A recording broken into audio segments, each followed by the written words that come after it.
খবর 24 সাথে আপনাকে স্বাগত।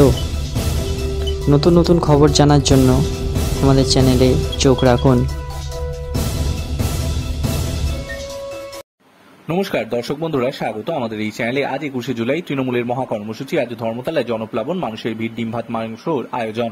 বাহারি সাজে তৃণমূল কর্মীদের সমর্থকরা, উল্লাস উন্মাদনা। রাজ্যের বিভিন্ন প্রান্ত থেকে বিভিন্ন থিম নিয়ে ধর্মতলায় আসছেন কর্মী সমর্থকেরা। কার্যত যেন থিমের কার্নিভাল। কিন্তু 31 বছর আগে এই দিনের ছবিটা ছিল অন্যরকম। 1993 সালে 21শে জুলাই সেদিন মমতা বন্দ্যোপাধ্যায় ডাকা একটি কর্মসূচি ঘিরে অগ্নিগর্ভ পরিস্থিতি তৈরি হয় কলকাতায়। সেই রক্তঝরা দিনে ক্ষত এখনো দগদগে, আর সেই স্মৃতি স্মরণ করলেন মুখ্যমন্ত্রী মমতা বন্দ্যোপাধ্যায় এবং তৃণমূলের সর্বভারতীয় সাধারণ সম্পাদক অভিষেক বন্দ্যোপাধ্যায়। 1993 সালে রাজ্যে যখন ক্ষমতায় জ্যোতি বসু সরকার, তৎকালীন রাজ্যে সরকার সিপিএম এর বিরুদ্ধে ছাপ্পাড়ি গিগের মতো একাধিক অভিযোগে সরব ছিলেন বিরোধীরা। আর তৎকালীন বিরোধীদের মধ্যে অন্যতম মুখ ছিলেন মমতা বন্দ্যোপাধ্যায়। তৃণমূল কংগ্রেসের জন্ম তখনও হয়নি। মমতা যখন যুব কংগ্রেসের সভানেত্রী, তার ডাকে মহাকরণ অভিযান কর্মসূচি নেওয়া হয়।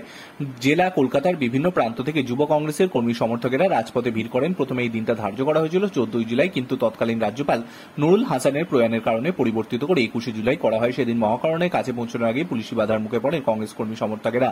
পুলিশের সঙ্গে ধস্তাধস্তি শুরু হয় কর্মীদের। পুলিশ ব্যারিকেড দিয়ে আটকানোর চেষ্টা করে, ব্যারিকেড টপকে এগোনোর চেষ্টা করেন বিক্ষোভকারীরা।